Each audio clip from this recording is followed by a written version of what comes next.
welcome back. Let's talk about career development and how we can mentor young people into that. Well, Ola Girls, or past old girls of Ola Senior High School, are doing something, touching lives of young people and impacting them with knowledge. I have two of the representatives from the school here to talk about how they're touching the lives of these young people with mentorship. Ruby Martha Terrier is president of POGA 2000 Year Group.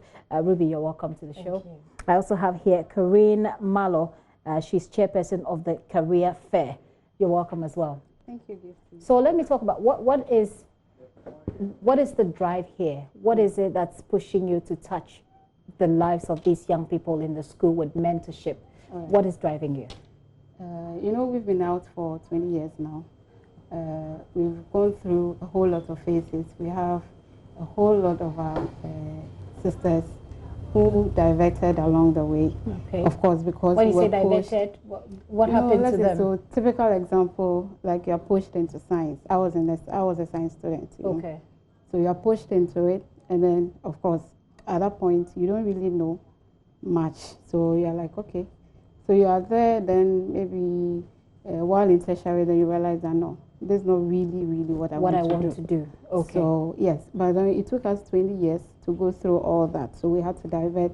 And I keep saying that if I had some form of mentorship, I wouldn't have gone in for science. Because are you saying science is such a bad thing? Because we don't have a lot of young people doing science.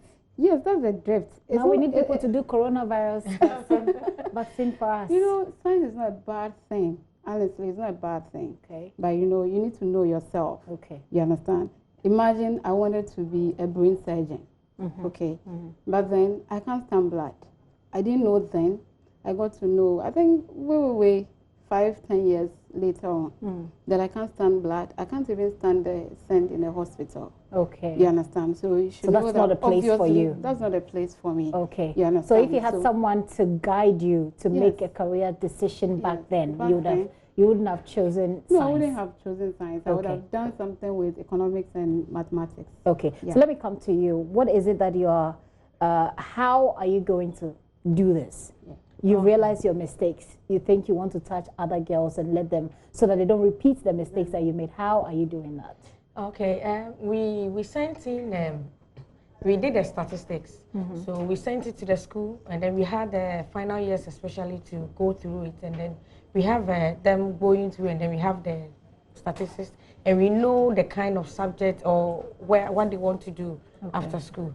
So among us, we have professionals with us in the field they chose, and then we are going there to talk to them. It's just with these professionals among your group. Us, yes. Okay. So we are going there, talk to them, break them into segments, and then talk to them per the subjects they want to go in, and probably talk to them for them to know themselves whether understand if this is what you want to do. Are you cut for this? Very. But don't you think that sometimes people are not really cut for something, but you put them there and they can perform?